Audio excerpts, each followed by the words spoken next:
તો રાજ્યમાં સવારે 6 વાગ્યાથી બપોરે 2 વાગ્યા સુધીમાં 84 તાલુકામાં વરસાદ નોંધાયો। રાજ્યમાં 26 તાલુકામાં 1 થી 5 ઇંચ સુધીનો વરસાદ નોંધાયો છે। નર્મદાના સાગબારામાં સૌથી વધારે 5 ઇંચ વરસાદ, સુરતના ઉમરપાડામાં 5 ઇંચ વરસાદ, આજે તાપીના કુકરમુંડામાં 4 ઇંચ વરસાદ નોંધાયો, ડેડિયાપાડામાં 4 ઇંચ વરસાદ નોંધાયો, તો લુણાવાડામાં પણ 4 ઇંચ વરસાદ નોંધાયો છે। તો આ તરફ વ્યારામાં આજે 3.5 ઇંચ વરસાદ નોંધાયો, ડાંગના વઘઈમાં 2.5 ઇંચ વરસાદ નોંધાયો, વડોદરાના પાદરામાં પણ 2.5 ઇંચ વરસાદ નોંધાયો છે, દાહોદના ફતેપુરામાં પણ 2.5 ઇંચ વરસાદ, સુરતના કામરેજમાં 2.5 ઇંચ વરસાદ નોંધાયો છે, નવસારીના વાંસદા, મહીસાગરના સંતરામપુરમાં પણ 2.5 ઇંચ વરસાદ નોંધાયો।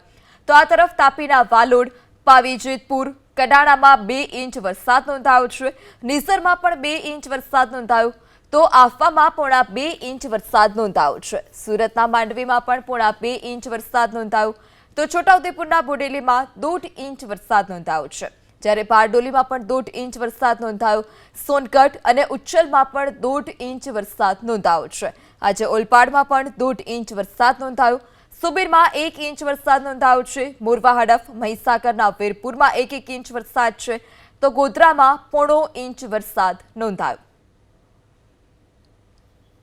તો સવારે 6 વાગ્યાથી બપોરે 2 વાગ્યા સુધીમાં 84 તાલુકામાં વરસાદ નોંધાયો છે। 26 તાલુકામાં 1 થી 5 ઇંચ જેટલો વરસાદ નોંધાયો છે। નર્મદાના સાગબારામાં સૌથી વધારે 5 ઇંચ વરસાદ છે। આ સાથે જ સુરતના ઉમરપાડામાં પણ 5 ઇંચ વરસાદ નોંધાયો, તો તાપીના કુકરમુંડા, ડેડિયાપાડામાં, લુણાવાડામાં 4 ઇંચ વરસાદ નોંધાયો છે, વ્યારામાં 3.5 ઇંચ વરસાદ નોંધાયો, તો ડાંગના વઘઈ, વડોદરાના પાદરા, દાહોદના ફતેપુરામાં 2.5 ઇંચ વરસાદ નોંધાયો છે, કામરેજમાં પણ 2.5 ઇંચ વરસાદ નોંધાયો, નવસારીના વાંસદામાં પણ 2.5 ઇંચ વરસાદ નોંધાયો છે, તો તાપીના વાલોડ, પાવીજેતપુર, કડાણા અને નિઝરમાં 2-2 ઇંચ વરસાદ નોંધાયો છે, સુરતના માંડવીમાં 1.5 ઇંચ વરસાદ નોંધાયો છે, તો છોટાઉદેપુરના બોડેલીમાં 1.5 ઇંચ વરસાદ।